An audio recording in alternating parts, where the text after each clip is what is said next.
The law of prosperity. One of the greatest messages given to the race through the scriptures is that God is man's supply, and that man can release through his spoken word all that belongs to him by divine right. He must, however, have perfect faith in his spoken word. Isaiah said, "My word shall not return unto me void, but shall accomplish that whereunto it is sent." We know now that words and thoughts are a tremendous vibratory force, ever molding man's body and affairs. A woman came to me in great distress and said she was to be sued on the 15th of the month for $3,000. She knew no way of getting the money and was in despair. I told her that God was her supply and that there is a supply for every demand. So I spoke the word. I gave thanks that the woman would receive $3,000 at the right time in the right way. I told her she must have perfect faith and act her perfect faith. The 15th came, but no money had materialized. She called me on the phone and asked what she was to do. I replied, "It is Saturday, so they won't sue you today. Your part is to act rich, thereby showing perfect faith that you will receive it by Monday." She asked me to lunch with her to keep her courage. When I joined her at a restaurant, I said, "This is no time to economize. Order an expensive luncheon and act as if you have already received the $3,000. All things whatsoever ye ask in prayer, believing ye shall receive." You must act as if you had already received. The next morning she called me on the phone and asked me to stay with her during the day. I said, "No, you are divinely protected and God is never too late." In the evening she phoned again, greatly excited, and said, "My dear, a miracle has happened. I was sitting in my room this morning when the doorbell rang. I said to the maid, 'Don't let anyone in.' The maid, however, looked out the window and said, 'It's your cousin with the long white beard.' So I said, 'Call him back. I would like to see him.' And he was just turning the corner when he heard the maid's voice, and he came back. He talked for about an hour, and just as he was leaving, he said, 'Oh, by the way, how are finances?' I told him I needed the money, and he said, 'Why, my dear, I will give you $3,000 the first of the month.' I didn't like to tell him that I was going to be sued. What shall I do? I won't receive it till the first of the month, and I must have it tomorrow. I said, 'I'll keep on treating.' I said, 'Spirit is never too late. I give thanks that she has received the money on the invisible plane and that it manifests on time.' The next morning, her cousin called her up and said, 'Come to my office this morning, and I will give you the money.' That afternoon, she had $3,000 to her credit in the bank and wrote checks as rapidly as her excitement would permit. If one asks for success and prepares for failure, he will get the situation he has prepared for. For example, a man came to me asking me to speak the word that a certain debt would be wiped out. I found he spent his time planning what he would say to the man when he did not pay his bill, therefore neutralizing my words. He should have seen himself paying the debt. We have a wonderful illustration of this in the Bible, relating to the 3 kings who were in the desert, without water for their men and horses.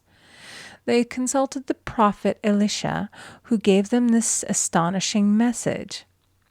"Thus saith the Lord, ye shall not see wind, neither shall ye see rain, yet make this valley full of ditches." Man must prepare for the thing he has asked for when there isn't the slightest sign of it in sight. For example, a woman found it necessary to look for an apartment during the year when there was a great shortage of apartments in New York. It was considered almost an impossibility, and her friends were sorry for her and said, "Isn't it too bad? You'll have to store your furniture and live in a hotel." She replied, You needn't feel sorry for me. I'm a Superman, and I'll get an apartment." She spoke the words, "Infinite Spirit, open the way for the right apartment." She knew there was a supply for every demand, and that she was unconditioned, working on the spiritual plane, and that one with God is a majority. She had contemplated buying new blankets when the tempter, the adverse thought or reasoning mind, suggested, "Don't buy the blankets. Perhaps, after all, you won't get an apartment and you will have no use for them." Promptly she replied to herself, "I'll dig my ditches by buying the blankets."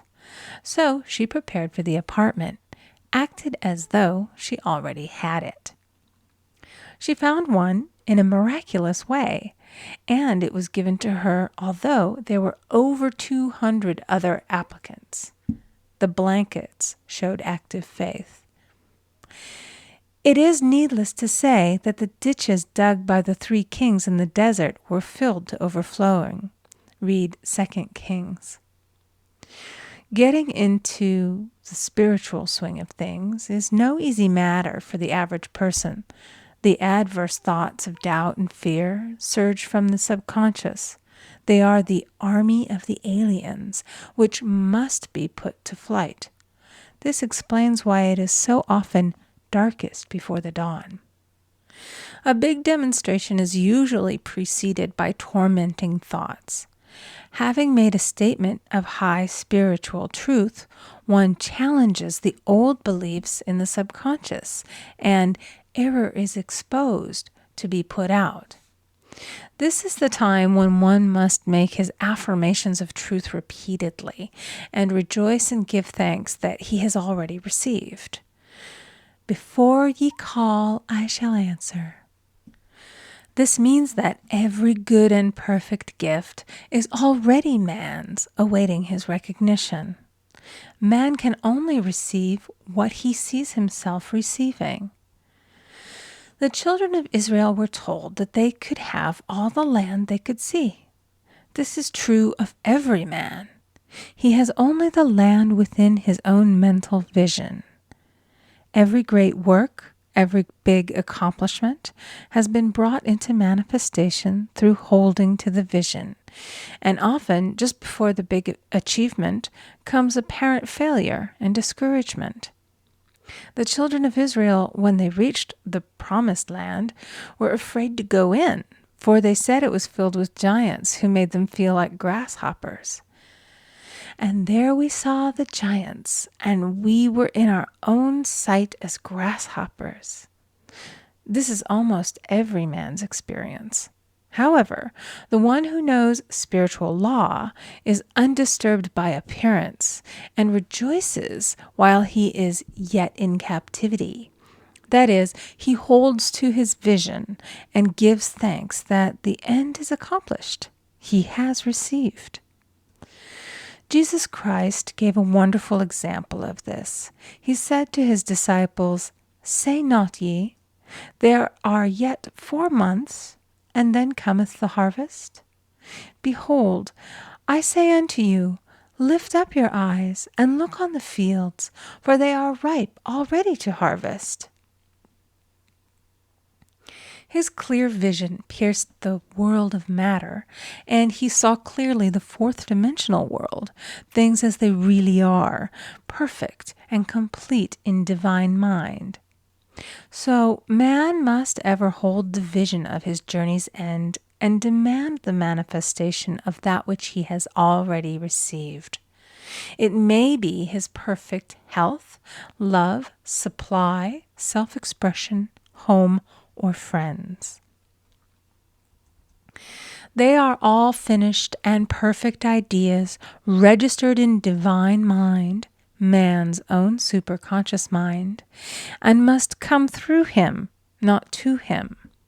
For example, a man came to me asking for treatments for success. It was his imperative that he raise, within a certain time, $50,000 for his business. The time limit was almost up when he came to see me in despair. No one wanted to invest in his enterprise, and the bank had flatly refused a loan. I replied, I suppose you lost your temper while at the bank, therefore your power. You can control any situation if you first control yourself. Go back to the bank, I added, and I will treat. My treatment was, you are identified in love with the spirit of everyone connected with the bank. Let the divine idea come out of this situation. He replied, Woman, you are talking about an impossibility.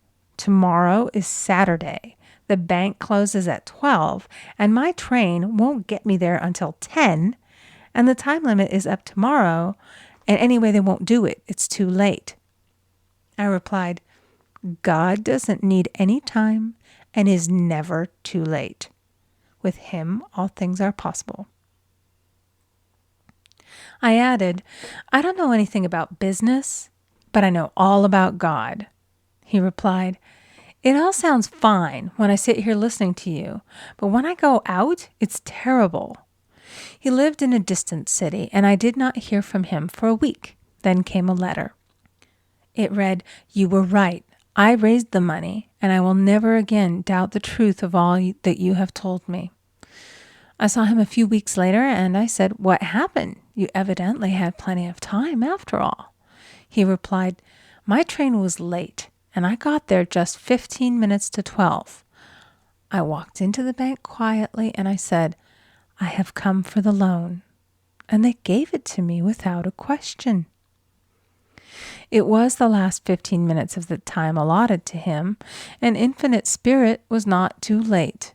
In this instance, the man could never have demonstrated alone. He needed someone to help him hold the vision. This is what one man can do for another. Jesus Christ knew the truth of this when he said, If two of you shall agree on earth as touching anything that they shall ask, it shall be done for them of my Father which is in heaven. One gets too close to his own affairs and becomes doubtful and fearful. The friend or healer sees clearly the success, health, or prosperity and never wavers because he is not close to the situation.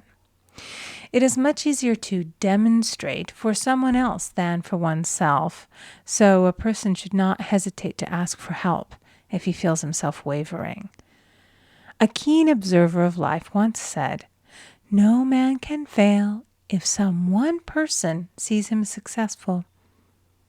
Such is the power of the vision, and many a great man has owed his success to a wife or a sister or a friend who believed in him and held without wavering to the perfect pattern.